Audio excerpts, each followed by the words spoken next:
Hello दोस्तों। Super Hindi classes के online platform पर आप सभी का स्वागत है। मैं नरेंद्र कुमार। कल जैसा कि हमने पढ़ाया था नौ पसाड़कालीन क्षेत्र विस्तार, उसमें भी हमने पहला पढ़ाया था उत्तर पश्चिम क्षेत्र। उत्तर पश्चिम क्षेत्र के अंतर्गत हमने मेहरगढ़ मेहरगढ़ पढ़ा दिया था। मैंने बताया था कि यहाँ से प्राचीनतम कृषि का साक्ष्य मिला है। यहाँ से गेहूँ, अंगूर, कपास का साक्ष्य मिला है और मेहरगढ़ को रोटी की टोकरी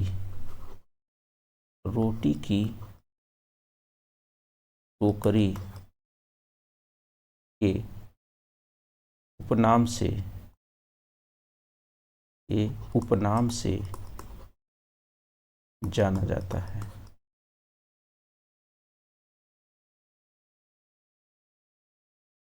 ये हमने पिछली क्लास में पढ़ा दिया था। आज हम शुरू करेंगे उत्तर क्षेत्र, नौ पसाड़कालीन उत्तरी क्षेत्र। हेडिंग डालेंगे दूसरा हेडिंग डालेंगे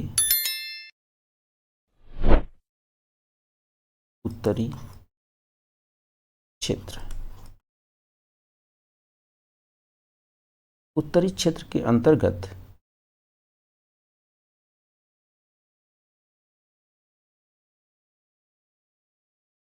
कौन कौन से स्थान आते थे उसको भी समझ लें। स्थान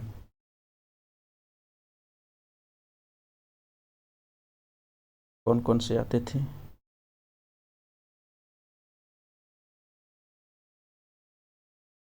उसे भी देख लें। पहला बुर्जहोम,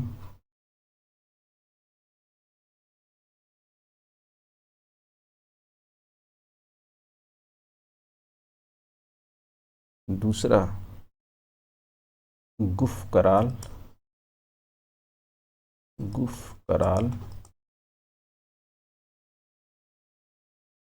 तीसरा मारतंड।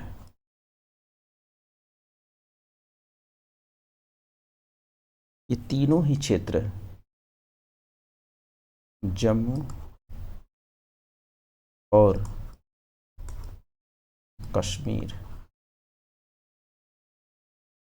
क्षेत्र में पड़ते हैं। ठीक है, तो आइए क्रम से समझते हैं। पहले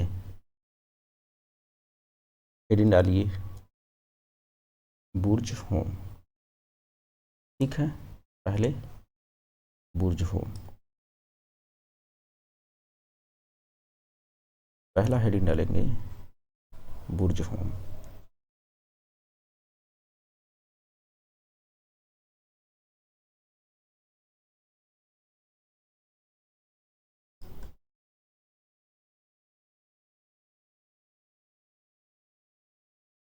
देखिए, बुर्जहोम का अर्थ क्या होता है, पहले उसे भी समझ लें। तो पहले इसका अर्थ समझ लें, क्या अर्थ होता है इसका, उसके बाद विस्तार से पढ़ेंगे। इसका अर्थ होता है भूर्ज वृक्ष का स्थान। क्या अर्थ होता है? भूर्ज वृक्ष का स्थान। देखिए, इस क्षेत्र में भूर्ज नामक वृक्ष अत्यधिक पाया जाता था, जिसके वजह से इसका नाम रखा गया बुर्जहोम। ठीक है, तो ध्यान रखेंगे अर्थ क्या होता है, भूर्ज वृक्ष का स्थान। ठीक है, चलिए अब क्रम से देखते हैं कि यहाँ से क्या क्या साक्ष्य मिला है हमें। आइए समझते हैं।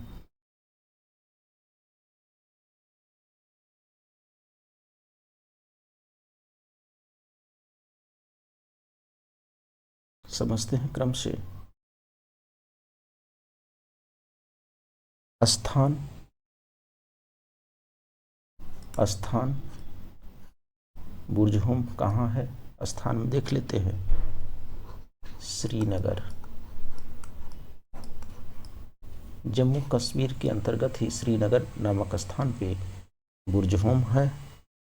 और इसके खोजकर्ता की भी बात कर लेते हैं। खोजकर्ता, इसके खोजकर्ता थे डी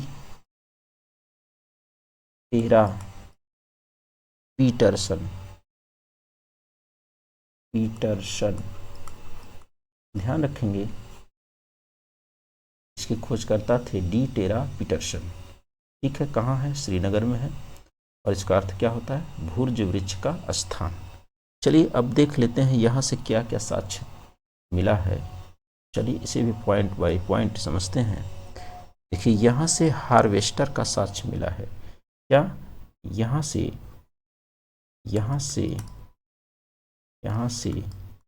हार्वेस्टर इटा है, हार्वेस्टर जिसे लोग गड़ासा के नाम से भी जानते हैं, का साक्ष्य मिला है। ठीक है, तो पहला क्या साक्ष्य मिला है, यहाँ से हार्वेस्टर का साक्ष्य मिला है।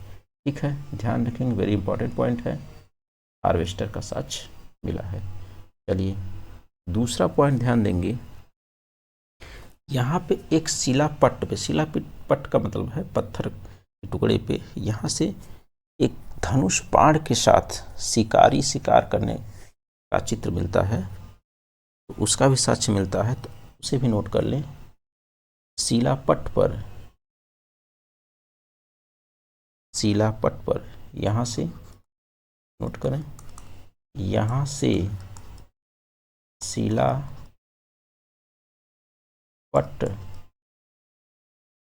पर धनुष बाण से शिकार करते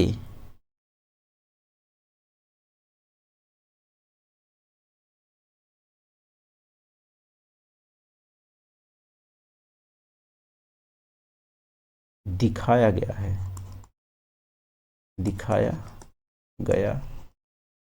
ठीक है, यहाँ से शिलापट्ट पर धनुष बाण से शिकार करते दिखाया गया है, एक चित्र मिलता है शिलापट्ट पर। ठीक है, शिला मतलब पत्थर होता है, पट्ट मतलब टुकड़ा।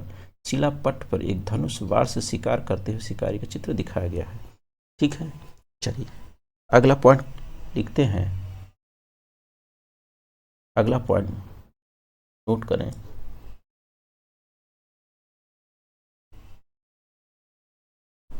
करें, अगला पॉइंट देखिए, यहां से साक्ष्य मिला है कि मनुष्य को कुत्ते के साथ दफनाया जाता था, यानी मालिक को उसके कुत्ते के साथ, जो पालतू कुत्ता पाला रहता था, उसे भी उसके साथ दफन कर दिया जाता है। तो ऐसा नौपचारिक स्थल है जहां से मनुष्य के साथ कुत्ते को भी दफनाने का साक्ष्य मिला है, और यह पहला स्थान है, और ऐसा साक्ष्य और कहीं से भी नहीं मिलता है। ठीक है, तो ध्यान रखेंगे, मनुष्य के साथ कुत्ते के दफनाने का साक्ष्य यहाँ से मिला है। ठीक है, तो नोट करें, यहाँ से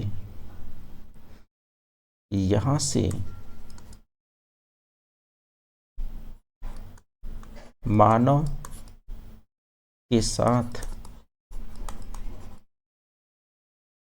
कुत्ते के दफनाने का साक्ष्य मिला है। ठीक है, यहाँ से मानव के साथ कुत्ते के दफनाने का साक्ष्य मिला है। ठीक है, ध्यान रखेंगे, वेरी इंपॉर्टेंट पॉइंट है ये। ठीक है, चलिए आगे नोट करते हैं। अब दूसरा है उत्तरी क्षेत्र के अंतर्गत गुफ कराल। चलिए हेडिंग डालें, गुफ कराल। गुफ गुफ कराल, ठीक है। गुफ कराल, इसका अर्थ समझ लेते हैं। गुफ कराल का अर्थ क्या होता है? इसका अर्थ होता है कुम्हार की गुफा। ध्यान देंगे, इसका अर्थ क्या होता है? कुम्हार की गुफा। अब इसकी चर्चा कर लेते हैं कि यहाँ से क्या क्या हमें प्राप्त हुआ है। तो यहाँ से फर्श को पॉलिश करने का साक्ष्य मिला है। यहाँ से क्या मिला है? यहाँ से फर्श को पॉलिश, फर्श को पॉलिश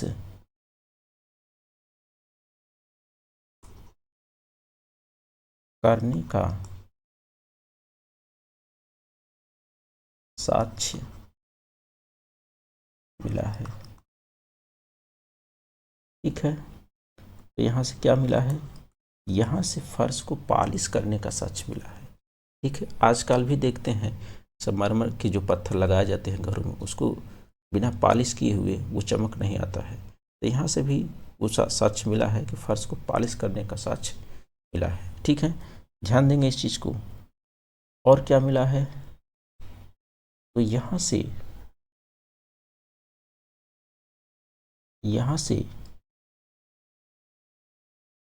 अनाज को, यहाँ से अनाज को पीसने का साक्ष्य, पीसने का साक्ष्य मिला है।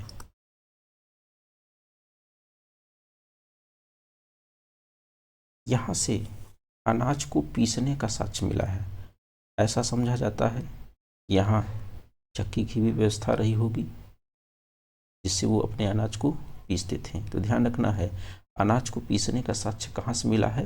गुफ कराल से, ठीक है। यहाँ से फर्श को पॉलिश करने का भी साक्ष्य मिला है, ठीक है। अब एक चीज नोट करेंगे कि बुर्जहोम और गुफकराल दोनों जगह से गर्त आवास और गर्त चूल्हे का साक्ष्य मिला है, ठीक है। ध्यान देंगे, गुफकराल और बुर्जहोम दोनों स्थानों से गर्त आवास का मतलब है अंडरग्राउंड जो मकान बनते हैं, ठीक है, इस तरीके के घर। और गर्त चूल्हे का मतलब ये है कि मिट्टी को खोद करके उस पर चूल्हे बनाना, ठीक है। तो गर्त चूल्हे और गर्त आवास दोनों के साक्ष्य बुर्जहोम और गुफकराल दोनों जगह से मिले हैं। उसको नोट कर लें, विशेष पॉइंट है, नोट करें इसको, नोट करें, इसको नोट में लिखें, इसको नोट में लिखें। बुर्जहोम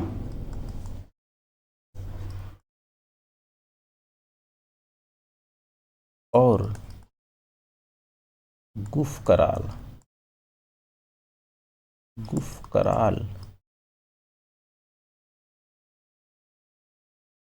दोनों जगह से, बुर्जहोम और गुफकराल दोनों स्थानों से, दोनों स्थानों से गर्त आवास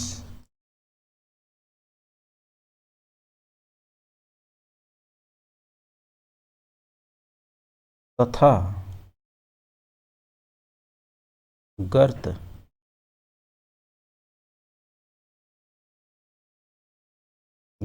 चूल्हे का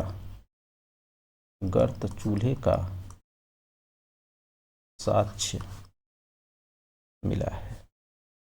ठीक है, ध्यान देंगे गुपकराल और बुर्जहोम दोनों स्थानों से गर्त आवास और गर्त चूल्हे का साक्ष्य मिला है।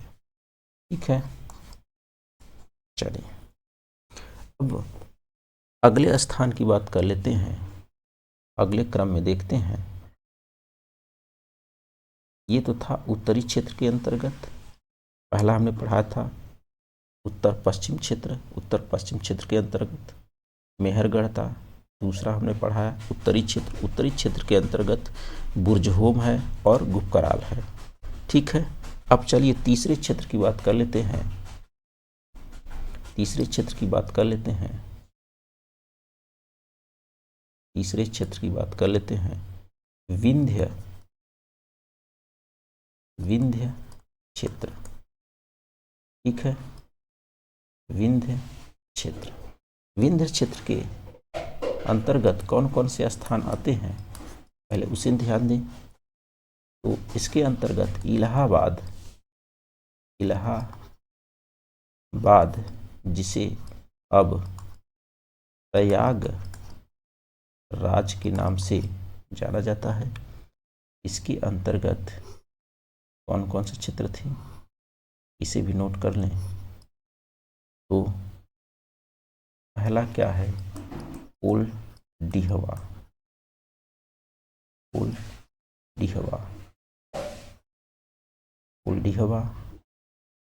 दूसरा है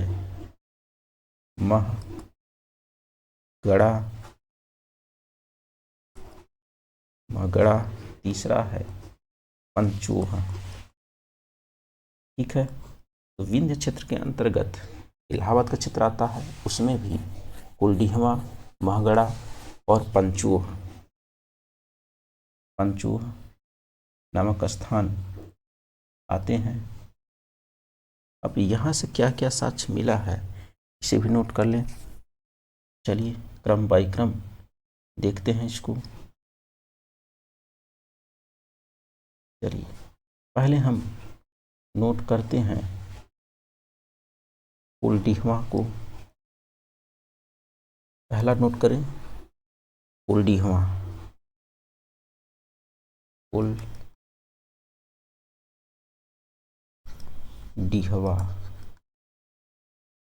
ठीक है, देखिए यहाँ से नवपाषाण, ताम्रपाषाण काल और ऐतिहासिक काल तीनों समय का साक्ष्य मिला है। यहाँ से उसे भी नोट कर लें। क्या विशेष पॉइंट है, ध्यान रखेंगे, प्रश्न पूछा जाता है कि ऐसा कौन सा स्थान है जहाँ से नवपाषाण काल, ताम्रपाषाण काल और ऐतिहासिक काल तीनों कालों का साक्ष्य मिला है। ठीक है, तो वो है कोल्डिहवा। तो इसे नोट कर लें। देखें तो लिखें इसको, यहाँ से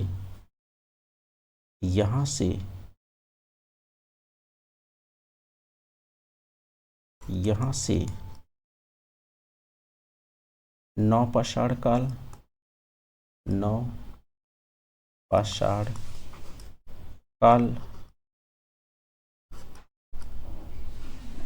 ताम्रपाषाण काल, अभी मैं बताऊंगा ताम्रपाषाण काल क्या है, आगे पढ़ाऊंगा इसको। ताम्रपाषाण काल और ऐतिहासिक काल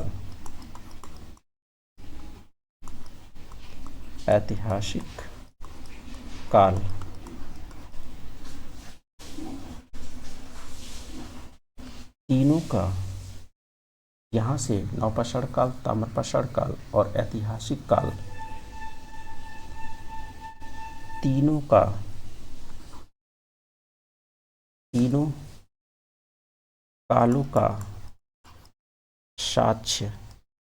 कालों का साक्ष्य मिला है। ध्यान रखेंगे कोल्डिहवा एक ऐसा स्थान है जहाँ से नवपाषाण काल, ताम्रपाषाण काल और ऐतिहासिक काल तीनों कालों का साक्ष्य मिला है। और यहाँ से चावल का भी साक्ष्य मिला है। ठीक है, भी ध्यान रखेंगे। एक पॉइंट और नोट कर लें, यहां से यहां से यहां से 6000 BC,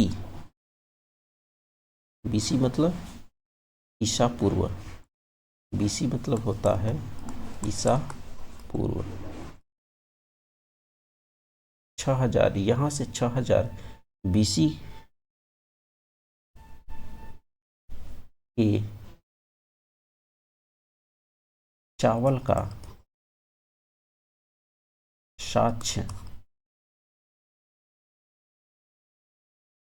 साक्ष्य मिला है।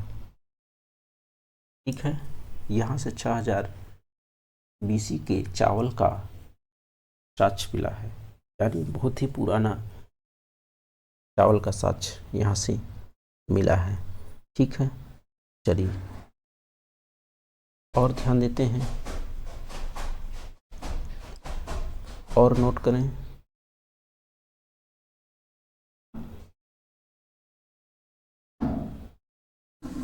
देखिए, कुलडीहवा से आपका नवपाषाण काल, ताम्रपाषाण काल और ऐतिहासिक काल, तीनों काल का साक्ष्य मिला है। लेकिन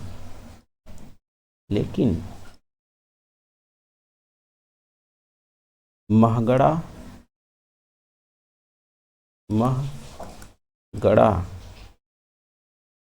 और पंचोह से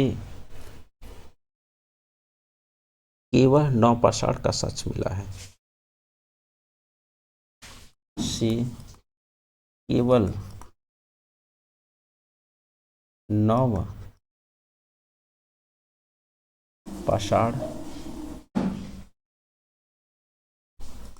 काल का साक्ष्य मिला है। ठीक है, ध्यान देंगे, कुलडीहवा से नवपाषाण काल, ताम्रपाषाण काल और ऐतिहासिक काल, तीनों कालों का साक्ष्य मिला है। लेकिन महगड़ा और पंचोह से केवल नवपाषाण काल का साक्ष्य मिला है। ठीक है, चलिए एक पॉइंट और ध्यान देंगे, महगड़ा से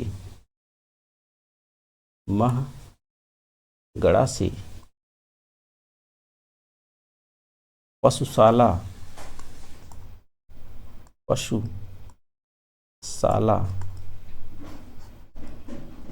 जिसे कैटल पीट बोलते हैं, कैटल पीट का साक्ष्य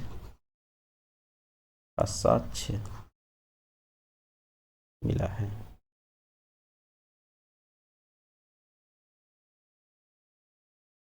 ध्यान देंगे कि ये प्रश्न पूछा जाता है, कहाँ से पशुशाला का साक्ष्य मिला है। ध्यान देंगे, महगड़ा है। ठीक है, महगड़ा से पशुशाला का साक्ष्य मिला है। ठीक है, चलिए अब अगले स्थान की बात कर लेते हैं। अगले स्थान की बात कर लेते हैं। अगला स्थान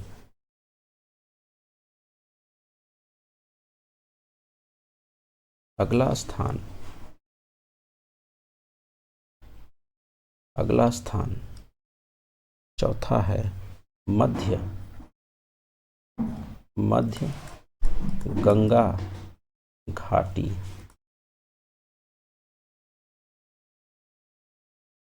मध्य गंगा घाटी क्षेत्र। ठीक है, आइए देखते हैं इसके अंतर्गत क्या क्या है। तो पहले हम स्थान की बात कर लेते हैं, इसके अंतर्गत कौन कौन से स्थान आते हैं। तो नोट करेंगे इसमें चिराद, कभी कभी देखिए स्थान भी पूछ लेता है, तो स्थान को भी ध्यान रखेंगे ये स्थान कहाँ पे स्थित है। पहला है चिराद, दूसरा शेनुआर,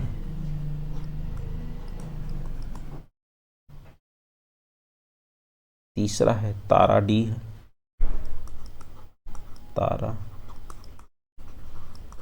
डी है। चौथा है चेचर कुतुबपुर, कुतुबपुर। और ध्यान देंगे ये सभी कहाँ स्थित हैं? बिहार में। ठीक है, तो आइए इसमें भी जो महत्वपूर्ण पॉइंट है उसकी चर्चा कर लेते हैं। इसमें सबसे महत्वपूर्ण पॉइंट है चिराद। चिराद, यहाँ से प्रचुर मात्रा में हड्डी के उपकरण प्राप्त हुए हैं। नोट कर लें,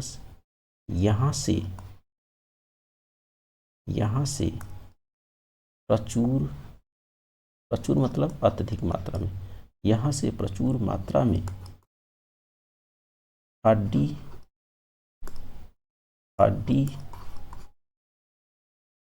से बने या हड्डी के उपकरण, यहाँ से प्रचुर मात्रा में हड्डी के उपकरण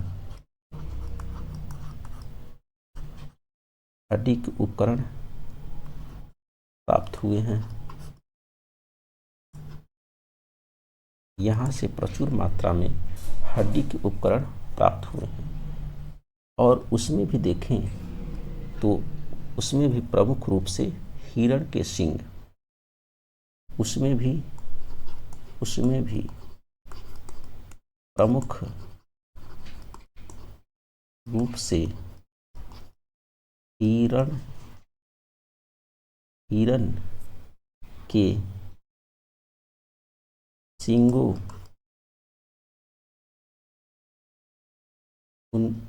उसमें प्रमुख रूप से हिरण के सींगों के उपकरण है। कहने का तात्पर्य है कि उन हड्डी के उपकरणों में प्रमुख रूप से हिरण के सींगों के उपकरण हैं। ठीक है, ध्यान देंगे इस चीज को। कई बार प्रश्न पूछा गया है कि कहाँ से हड्डी के उपकरण के साक्ष्य प्राप्त हुए हैं, तो चिराद है। चिराद कहाँ है? बिहार में। और उसमें भी प्रमुख रूप से हिरण के सींगों के उपकरण हैं, यानी हिरण के सींगों के बने उपकरण हैं। ठीक है, चलिए अब अगले स्थान की बात कर लेते हैं। चलिए, अगला स्थान है मध्य पूर्वी क्षेत्र। ठीक है, तो ध्यान देंगे अगला स्थान आपका है 5वां क्रम में। कौन सा है? 5वां है मध्य पूर्वी क्षेत्र। अब इसके अंतर्गत मध्य पूर्वी क्षेत्र है, इसके अंतर्गत उन स्थानों की चर्चा कर लेते हैं। कौन कौन से स्थान आते हैं? इसके अंतर्गत बरूडीह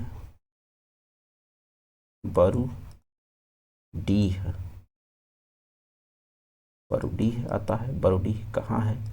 झारखंड में है। झारखंड, ठीक है, झारखंड जैसा कि आप जानते हैं इसकी राजधानी रांची है। ठीक है, तो झारखंड से में क्या मिला? बरूडीह नामक स्थान मिला है। और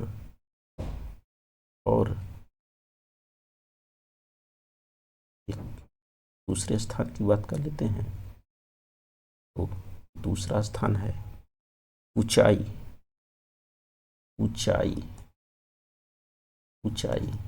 ऊंचाई कहाँ है? उड़ीसा में है। ठीक है, उड़ीसा में भी कहाँ?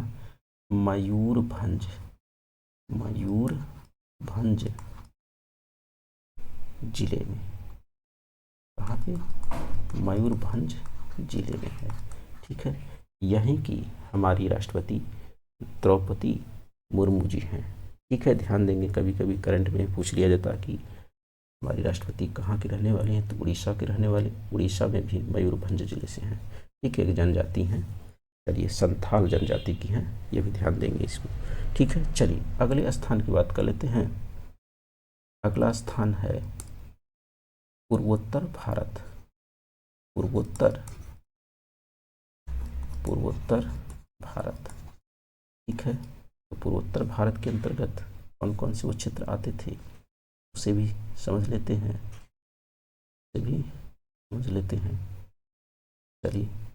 देखते हैं पूर्वोत्तर भारत के अंतर्गत कौन कौन से आते थे। ठीक है, उन स्थानों की भी हम बात कर लेते हैं, कौन कौन से स्थान आते थे उनकी चर्चा कर लेते हैं। तो पूर्वोत्तर भारत में आपका आता है असम राज्य से भी हमें साक्ष्य मिला है, और असम में भी कौन कौन से स्थान हैं उसे भी समझ लेते हैं। तो असम में कौन कौन से स्थान हैं, कभी कभी स्थान ही पूछ लिया जाता है, तो वो स्थान है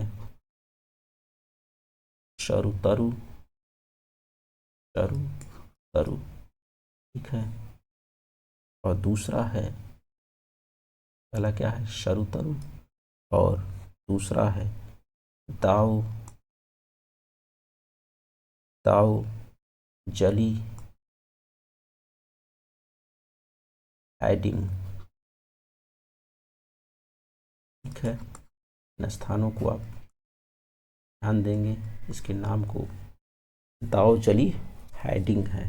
ठीक है, यहाँ बिंदी है, इसे ठीक से लिख लेंगे, दाओ जली हाइडिंग है। ठीक है, चलिए अब हम बात कर लेते हैं अगले क्रम में बात कर लेते हैं 7वां नंबर, दक्षिण भारत। ठीक है, चलिए दक्षिण भारत में भी हम पहले स्थान की बात कर लेते हैं, कौन कौन से स्थान आते थे। ठीक है, चलिए स्थान नोट करें। स्थान के अंतर्गत कर्नाटक, आंध्र प्रदेश और तमिलनाडु। ठीक है, ध्यान देंगे। अब इन राज्यों के अंतर्गत कौन कौन से स्थान थे उसे भी देख लेंगे, चलिए उसे भी देखते हैं। और एक चीज ध्यान देंगे, इन तीनों ही दक्षिण भारतीय राज्यों से जो साक्ष्य के रूप में मिला है, राख के टीले के साक्ष्य मिले हैं। ठीक है, यहाँ से चलिए इसे नोट कर लें एक पॉइंट, तीनों स्थानों से ही हमें राख के टीलों के साक्ष्य मिले हैं। ठीक है, चलिए नोट कर लें, यहाँ से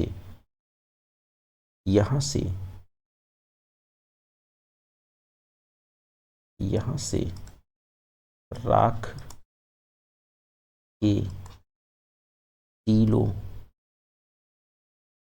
के टीलों के साक्ष्य मिले हैं।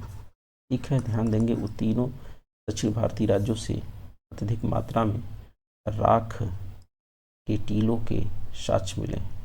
ठीक है, चलिए अब वो कौन कौन से स्थान हैं जहाँ से राख के टीलों के साक्ष्य मिले हैं उसे भी देख लेते हैं क्रम से। तो इसमें पहला राज्य कर्नाटक की बात कर लेते हैं।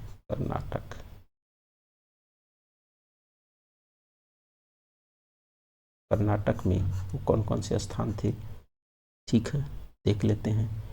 उन स्थानों को कभी कभी बड़ी परीक्षा वो स्थान ही पूछ लिए जाते हैं, कौन कौन से 9 पौराणिक स्थल हैं उसे आप क्रम से ऐसे लिख लें। शंगन कल्लू, इसमें भी पहला कौन सा है, शंगन कल्लू। ठीक है, संगन कल्लू। ठीक, चलिए दूसरा लिखेंगे उपगल, उपगल। ठीक है, चलिए तीसरा लिखेंगे कोटेकल।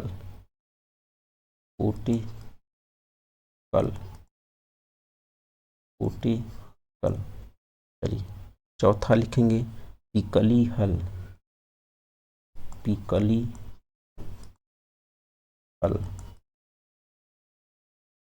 पांचवा लिखेंगे ब्रह्मगिरी, ब्रह्मगिरी, ठीक है, ब्रह्मगिरी। अब उसमें भी ध्यान देंगे कि कहाँ से क्या मिला हुआ है। तो ब्रह्मगिरी को छोड़ करके बाकी जो भी ये स्थान है, यहाँ से हमें राख के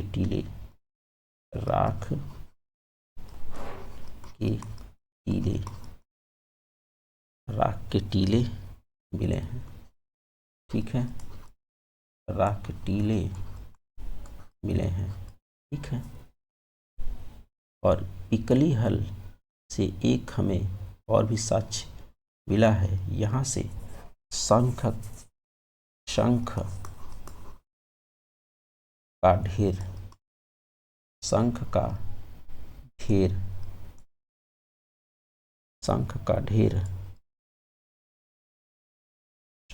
ढेर का साक्ष्य मिला है, ठीक है। शंख का या शंख के ढेर का साक्ष्य मिला है, ऐसे नोट कर लें। शंख के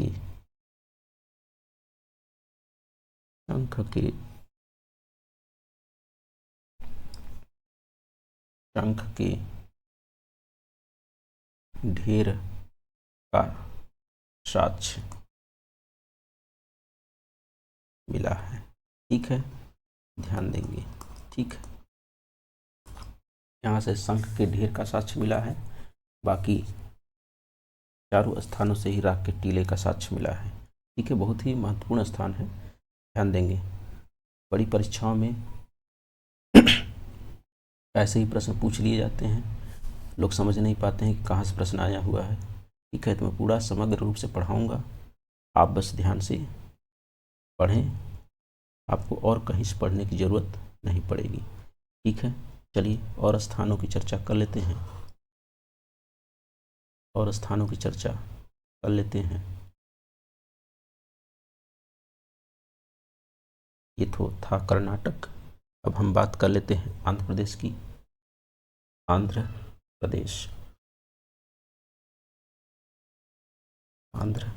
प्रदेश, ठीक है। उसमें कौन कौन से स्थान आते हैं उसे भी नोट कर लें।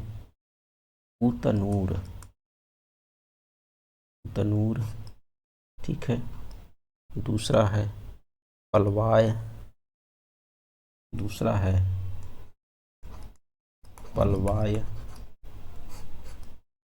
और तीसरा है नागुजनी कोका,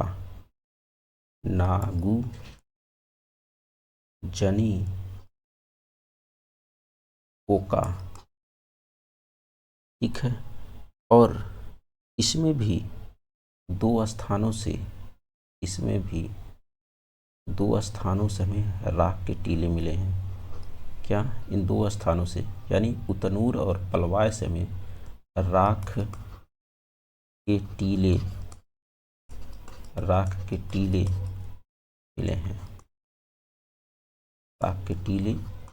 मिले हैं, ठीक है। चलिए अब अगले राज्य की बात कर लेते हैं। अगला है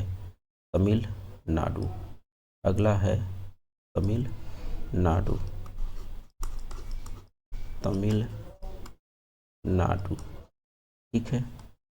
इसमें जो स्थान है वो है आपका पय्यमपल्ली, क्योंकि दोस्तों कभी कभी स्थान ही पूछ लेता है, ठीक है। क्योंकि कंपटीशन का जो स्तर है उसको देखते हुए हमें डीपली अध्ययन करना अत्यधिक आवश्यक है। तो यहाँ से जो स्थान मिला है वो कौन सा है? पय्यमपल्ली है, ठीक है, पय्यमपल्ली, ठीक। चलिए और एक महत्वपूर्ण बात जो हमें ध्यान देने की ज़रूरत है वो है दक्षिण भारत राज्यों से हमें जो पहली उगाई गई फसल का साक्ष्य मिला है वो है रागी। उसे नोट कर लें से पॉइंट के तहत नोट कर लें से दक्षिण भारत में दक्षिण भारत में नौपाषाण काल की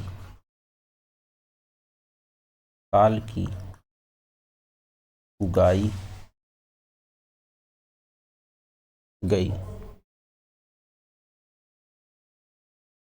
गई पहली फसल, क्या पहली फसल उगाई गई पहली फसल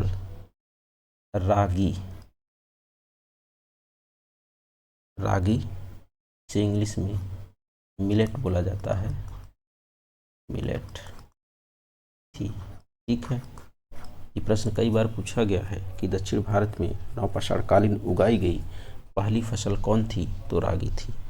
ठीक है, चलिए ये देखिए आपका प्रागैतिहासिक काल समाप्त हो चुका है और इसके अंतर्गत हमने सारी महत्वपूर्ण बातों की चर्चा कर ली है। अब कल से मैं आदि ऐतिहासिक काल पढ़ाऊंगा। आदि ऐतिहासिक काल के अंतर्गत हमने जैसा कि बताया ही था, आपका हड़प्पा सभ्यता और वैदिक सभ्यता आता है, तो उसे मैं कल शुरू करूंगा। आज के लिए बस इतना ही। बहुत बहुत धन्यवाद।